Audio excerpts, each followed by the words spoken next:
तो आइए समास चैप्टर को बहुत ही बारीकी से पढ़ते हैं, एक एक करके पढ़ते हैं। समास आखिर होता क्या है? तो समास का मतलब होता है संक्षिप्तीकरण।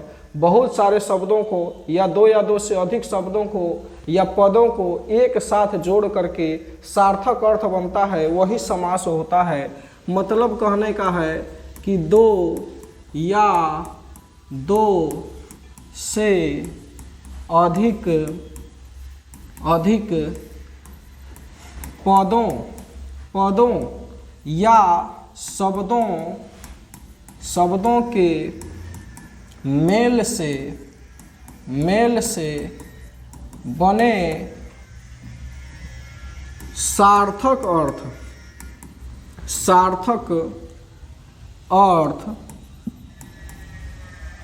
समास कहलाता है। समास कहलाता है। अब ध्यान देने वाली बात यह है कि समास आपने तो बता दिया दो या दो से अधिक। तो देखिए एक एग्जाम्पल से यहाँ पे हम समझाने का प्रयास करेंगे। एग्जाम्पल है कि हथकड़ी।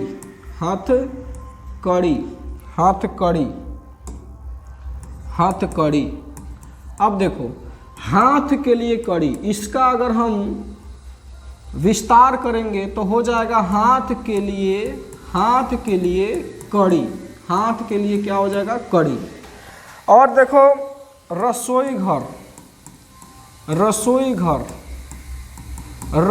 के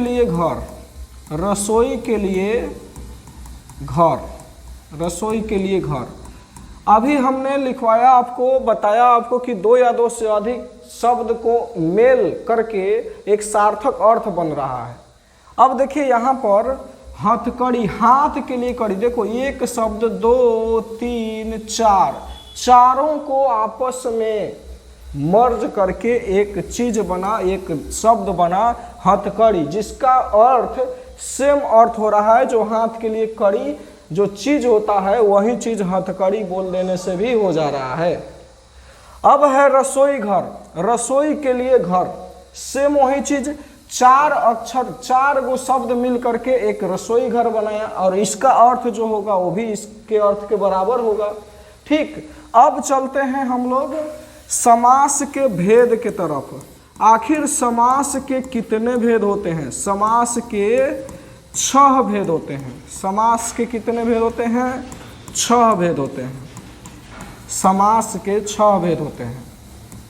और इसको याद रखने का सबसे सुपरस्टार एक ट्रिक आता है, सबसे बेस्ट ट्रिक आता है, जो आप यहाँ से आप याद कर सकते हैं। ट्रिक के माध्यम से इसके भेद को याद कर सकते हैं।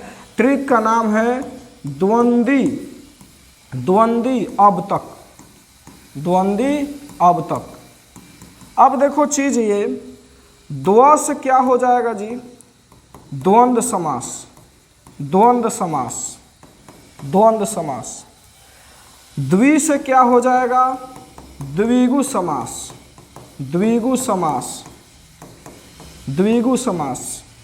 स से क्या हो जाएगा? अ से,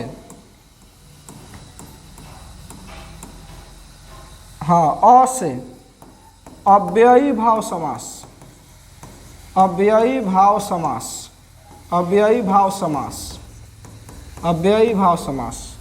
ब से क्या होगा? बहुव्रीहि समास।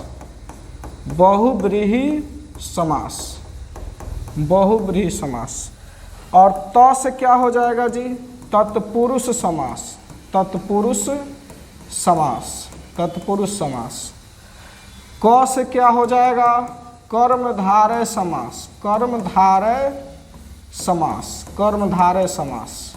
ठीक, हमने ट्रिक आपको बता दिया कि द्वंद्वी अब तक, ये वाला जो ट्रिक है इसी में 6 भेद जो है समास का छिपा हुआ है। द्व से द्वंद्व समास, द्वि से द्विगु समास, अ से अव्ययी भाव समास, ब से बहुव्रीहि समास और त से तत्पुरुष समास, क से कर्मधारय समास। अब हम लोग क्या करेंगे, एक एक करके इस सारे चीज को पढ़ेंगे उदाहरण के साथ, डिटेल में ट्रिक के साथ। बने रहिए हमारे साथ।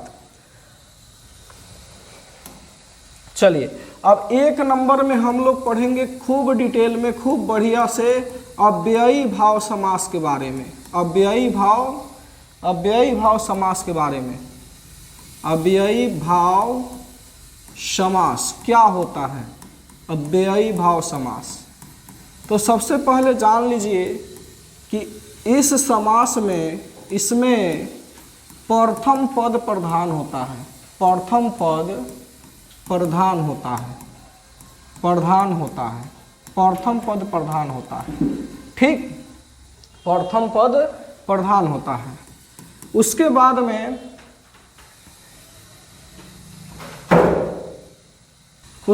में है कि इसमें उपसर्ग के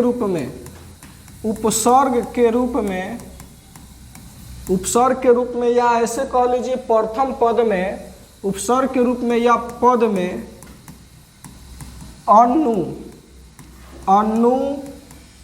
आ, प्रति, भर, हर, यथा, बे लगा होता है, लगा होता है। अब एक बात ध्यान देने वाली चीज ये है कि ये क्या शुरू में लगा होगा तो अव्ययी भाव होगा? जी बिल्कुल, अव्ययी भाव समास होगा। शुरू में अनु, जैसे आप देख लीजिए, जैसे में अनुशासन की बात कर लीजिए, अनुशासन। उसके बाद में अनुपालन, अनुपालन, या और भी अनु से आपके मन में जो भी शब्द आ रहे होंगे वो सब के सब अव्ययी भाव होंगे। आ से आजन्म हो जाएगा, आजीवन हो जाएगा।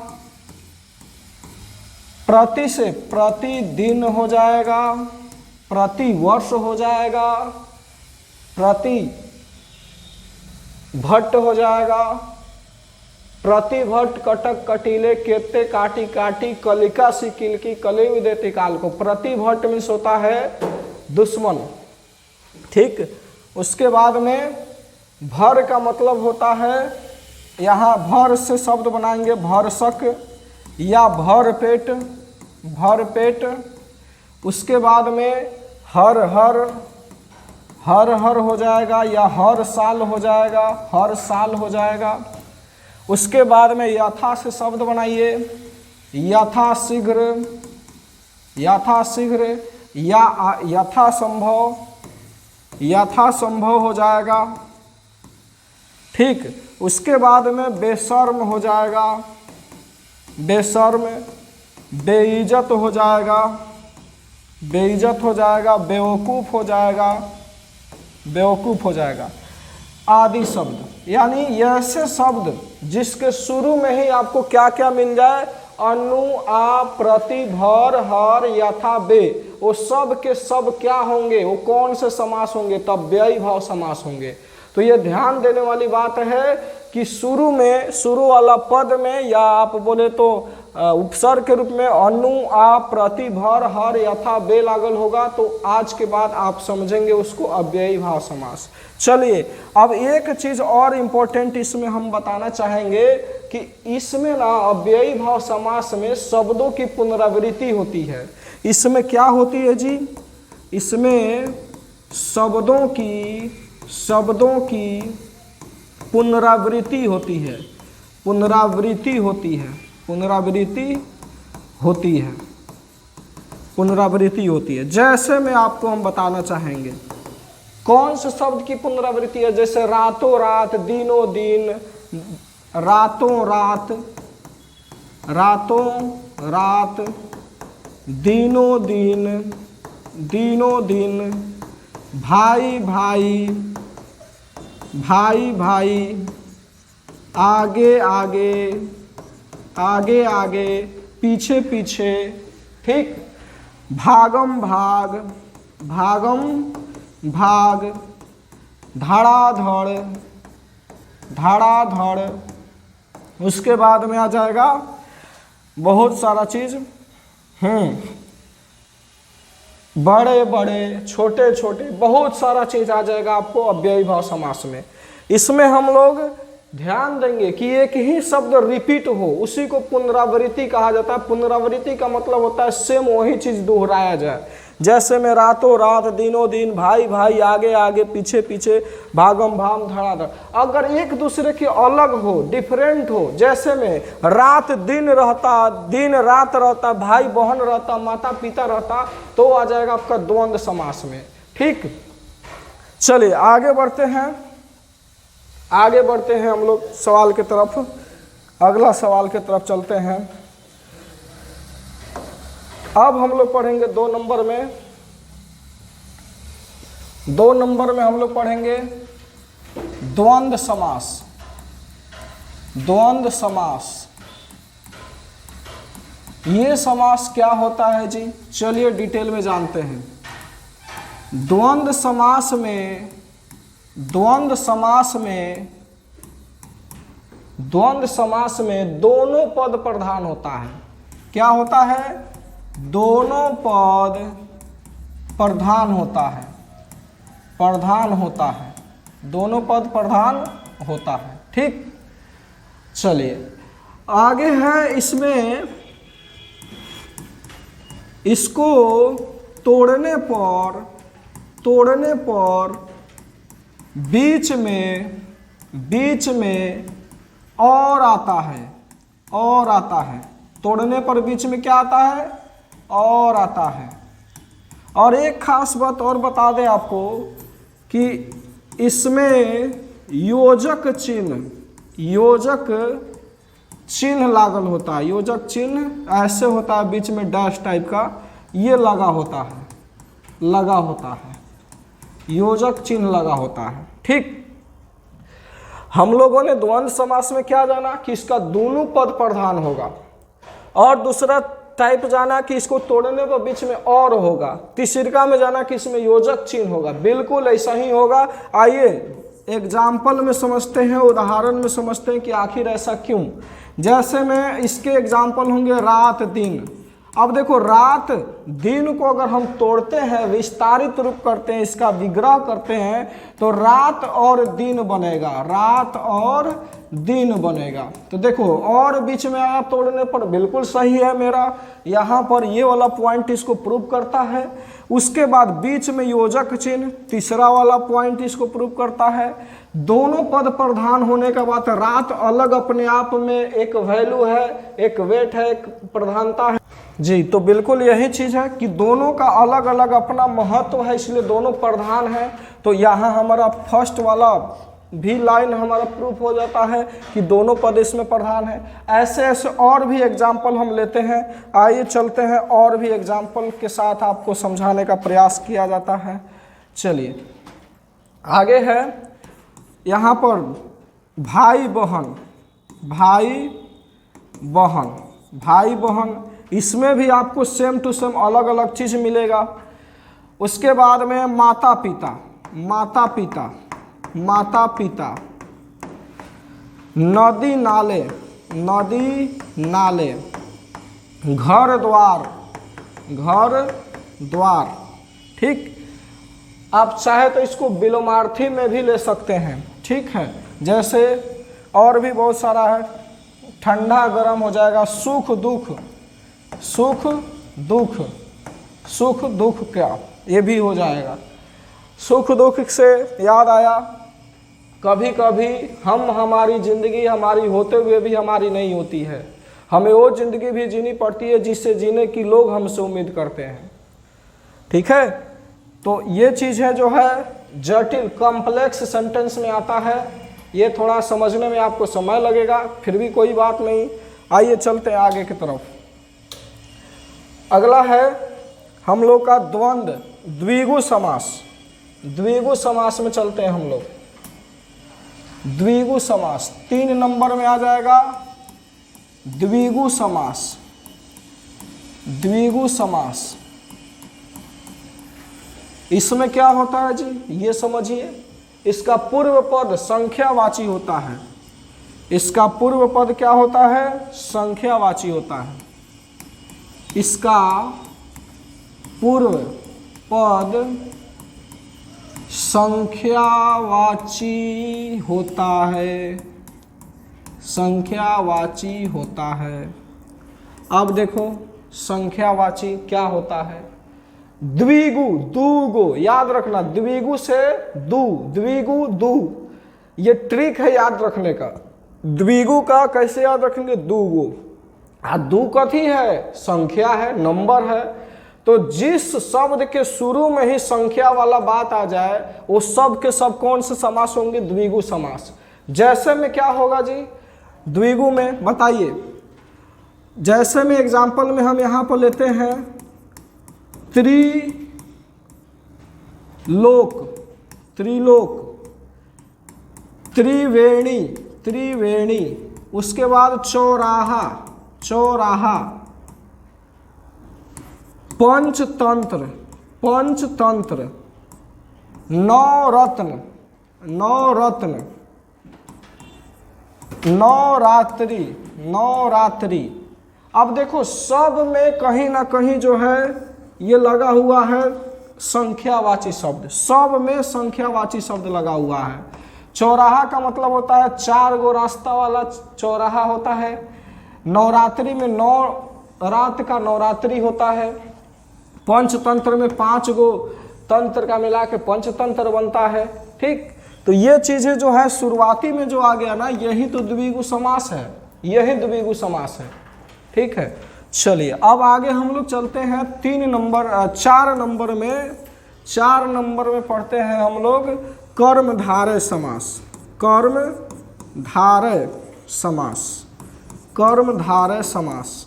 अब भाई इसमें क्या होता है, हमने अभी तक ले जाना कि अव्ययी भाव समास में शुरू में अनु, आ, प्रति, भर, हर, यथा, बे ये सब लागल होगा। उसके बाद हम लोगों ने जाना कि इसमें शब्दों की पुनरावृत्ति होती है। द्वंद्व समास में हम लोगों ने जाना कि इसको तोड़ने पर बीच में और आएगा, योजक चिन्ह आएगा। फिर इसमें हम लोगों ने जाना द्विगु, द्वंद्व में, द्विगु में जाना कि इसके पूर्व में ही संख्यावाची लागल रहेगा। तो संख्यावाची लागल रहेगा, ये सब के सब द्विगु है। ठीक है, अब आइए कर्मधारय समास में। कर्मधारय समास का क्या कहता है पॉइंट, कि ये कर्म को धारण करने वाला रहता है। क्या होता है, कर्म को धारण करने वाला, धारण करने वाला विशेषण है। ये विशेषण इसको कहते हैं, विशेषण। कर्म को धारण करने वाला विशेषण होता है। और इसके बाद में अगर हम बात करें तो इसमें क्या होता है कि जैसे में एग्जाम्पल हम आपको बताते हैं। एक एग्जाम्पल बताने से पहले हम आपको इसका एक और पॉइंट बताना चाहेंगे, बहुत इम्पोर्टेंट लाइन है ये, कि इसको अगर हम विग्रह करते हैं या तोड़ते हैं तो बीच में के समान चाहे है जो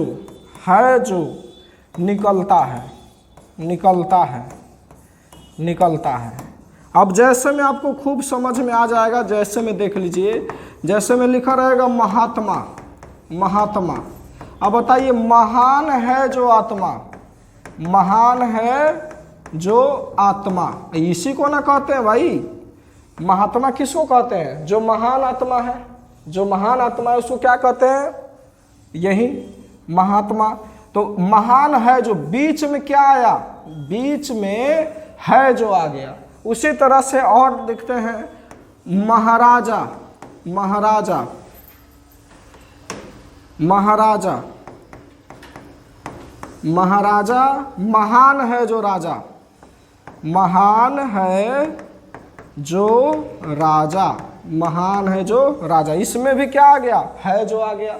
अब देखो चंद्रमुख, चंद्रमुख, चंद्रमा के समान मुख, चंद्रमा के समान मुख। अब देखो बीच में के समान आ गया, तो ये सब के सब जो है ना, ये आता है द्विगु कर्मधारय समास में। अब आ जाइए नीलकमल। बताइए तो नीलकमल ये कैसे करोगे आप, नीलकमल, नीलकमल, नीला है जो कमल, नीला है या नीला के समान कमल, कमल के समान नीला, जो भी आप समझो, नीला है जो कमल अच्छा लग रहा। चलिए, तो ये हम लोगों ने जाना अभी तक ले अव्ययी भाव समास, द्वंद्व समास, द्विगु समास, कर्मधारय समास। उसके बाद में अब हम लोग चलेंगे बहुब्रीहि समास की तरफ। ओके, चलिए बहुब्रीहि समास की तरफ चलिए। 5 नंबर में आता है बहुब्रीहि समास। बहुब्रीहि समास, बहुब्रीहि समास आता है। इसमें हम लोग जानेंगे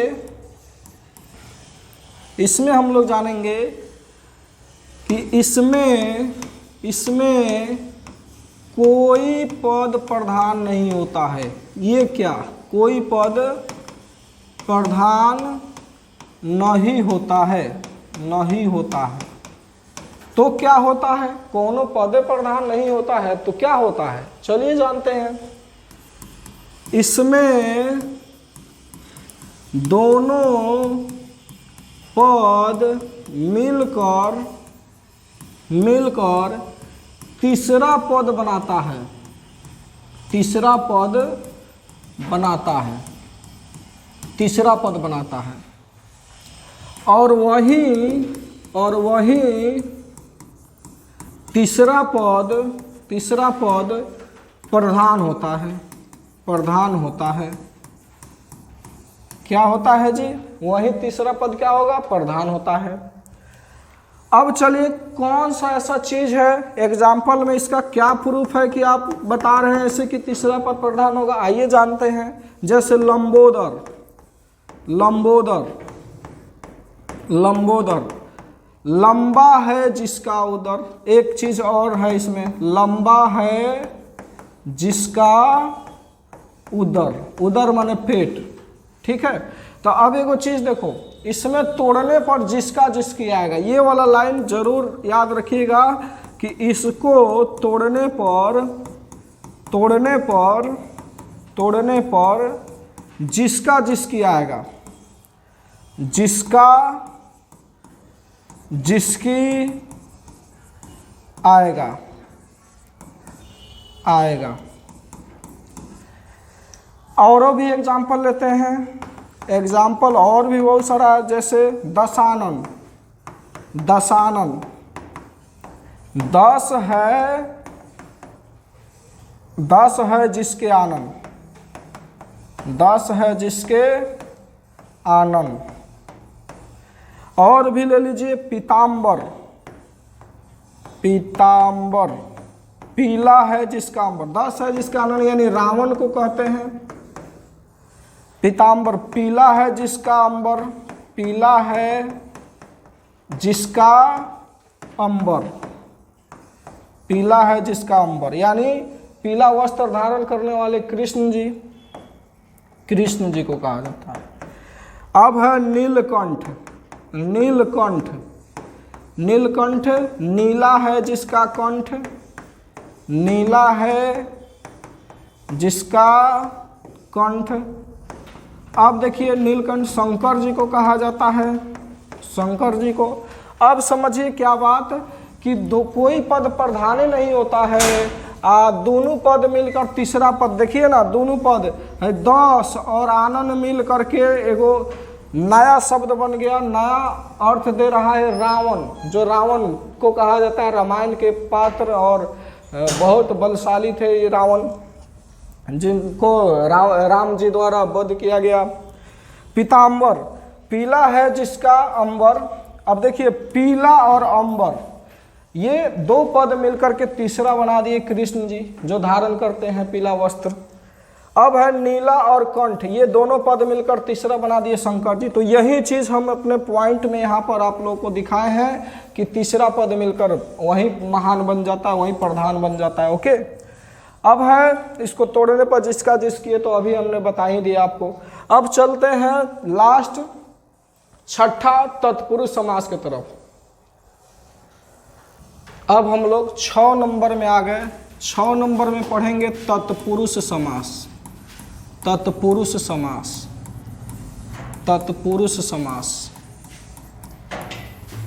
इसमें ना दूसरा पद प्रधान होता है, इसमें दूसरा पद प्रधान होता है, दूसरा पद प्रधान होता है, प्रधान होता है। दूसरा पद क्या होता है? प्रधान होता है। उसके बाद में इसमें कारक चिन्ह, कारक चिन्ह का लोप होता है, लोप हो जाता है। कैसे होता है हम अभी बताएंगे आपको। लोप हो जाता है, लोप हो जाता है। उसके बाद में इसमें कर्ता और संबोधन, संबोधन को छोड़कर बाकी सब तत्पुरुष समास में आते हैं, तत्पुरुष समास में आते हैं, तत्पुरुष समास में आते हैं। ठीक, अब आते हैं एग्जाम्पल में। कर्ता को तो छोड़ ही देना है, संबोधन को तो छोड़ ही देना है, तो कर्ता ने आता है। तो कर्ता कारक में, कर्ता समास में कर्ता का सिंबल क्या होता है? ने। और इसको अगर हम करते हैं तो इसमें क्या हो जाएगा जी, बताइए। सबसे पहले कर्ता को छोड़ना था, तो कर्ता को यहाँ पे हम विलोप कर देते हैं। यहाँ पे हमारा नियम ही कह रहा है कि कर्ता और संबोधन को छोड़ देना है, तभी आपका सब के सब तत्पुरुष समास में आएगा। तो इसको कुछ नहीं करना हमें। कर्म को देखते हैं। कर्म का होता है को।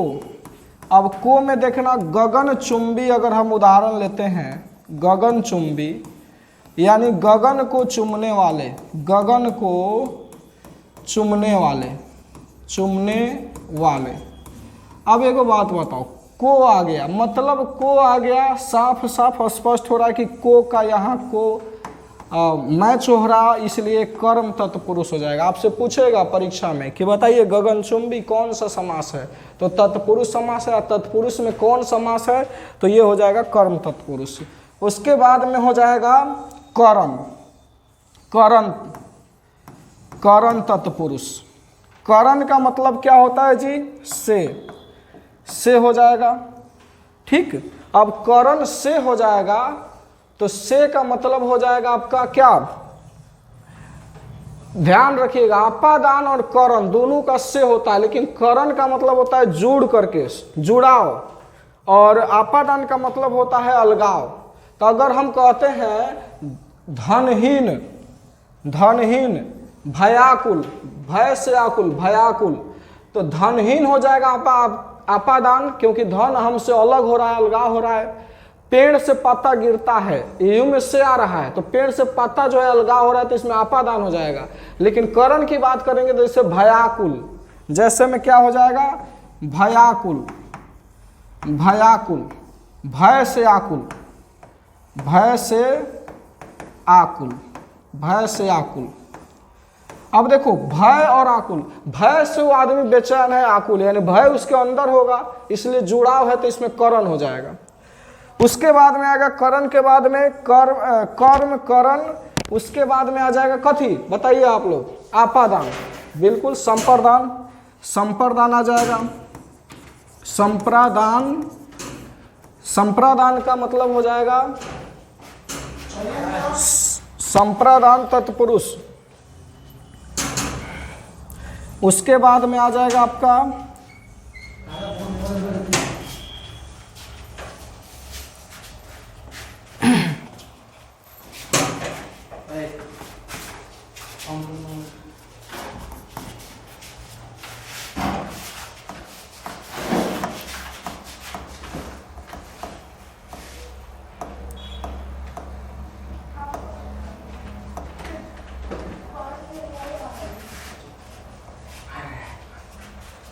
हाँ जी, संप्रदान, इसका सिंबॉलिक संकेत हो जाएगा के लिए, के लिए।